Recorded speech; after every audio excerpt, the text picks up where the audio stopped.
ರಾಜ್ಯದಲ್ಲಿ ಎಸ್ಐಆರ್ ರಾಜಕೀಯ ಚಟಾಪಟಿ ಜೋರಾಗ್ತಾ ಇದೆ. ದೇವಸ್ಥಾನ ಮಸೀದಿ ಸೇರಿ ನಾನಾ ಸ್ಥಳಗಳಲ್ಲಿ ಫಾರಂ ಭರ್ತಿ ಮಾಡೋ ಮೂಲಕ ಚುನಾವಣಾ ಆಯೋಗದ ನಿಯಮವನ್ನು ಉಲ್ಲಂಘನೆ ಆಗ್ತಾ ಇದೆ ಅಂತ ದೋಸ್ತಿ ನಾಯಕರು ಸಮರ ಸಾರಿದ್ದಾರೆ.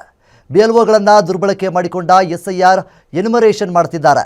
ಅದರಲ್ಲೂ ಕಲ್ಯಾಣ ಮಂಟಪ, ಮಸೀದಿ, ಮದ್ರಾಸ್ ದೇವಸ್ಥಾನಗಳಲ್ಲಿ ಸಾಮೂಹಿಕವಾಗಿ ಎಸ್ಐಆರ್ ಮಾಡಲಾಗ್ತಾ ಇದೆ ಎಂಬ ಆರೋಪವನ್ನು ಮಾಡಿದ್ದಾರೆ.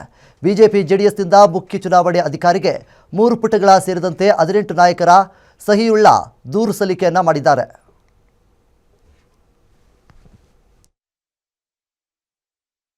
ಕೇಂದ್ರ ಸರ್ಕಾರದ ಚುನಾವಣಾ ಆಯೋಗ ಏನಿದೆ ಅದು ಇಂಡಿಪೆಂಡೆಂಟ್ ಬಾಡಿ.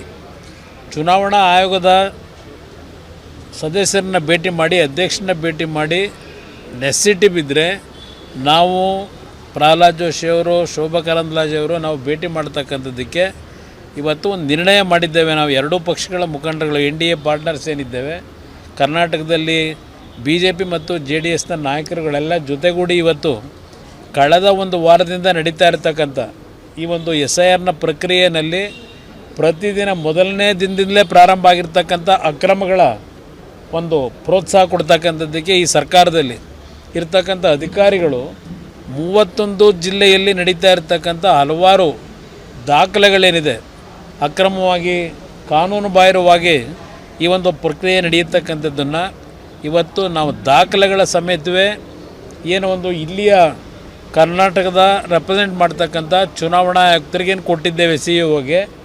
ಅವರು ಸಹ ಈಗಾಗಲೇ ಕೇಂದ್ರ ಸರ್ಕಾರಕ್ಕೆ ನಾನು ಎಲ್ಲ ಮಾಹಿತಿ ಕೊಟ್ಟಿದ್ದೇವೆ. ಕೇಂದ್ರ ಸರ್ಕಾರ ಅಲ್ಲ, ಕೇಂದ್ರದ ಚುನಾವಣಾ ಆಯೋಗದಿಂದಲೂ ಬಹುಶಃ ಇವತ್ತು ಇಬ್ಬರನ್ನ ಡೆಪ್ಯೂಟ್ ಮಾಡಿದ್ದಾರೆ.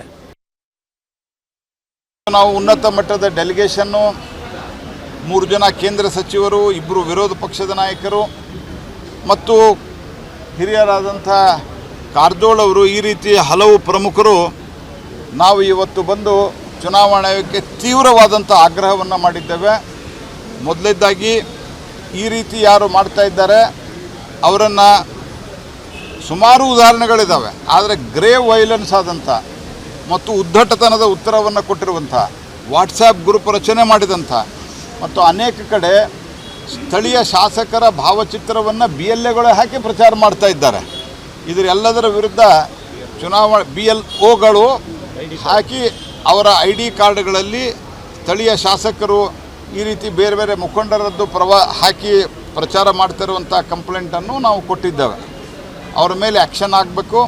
ನಾವು ಮೊದಲೇ ಡಿಮಾಂಡನ್ನು ಕೊಟ್ಟಿದ್ದೇವೆ.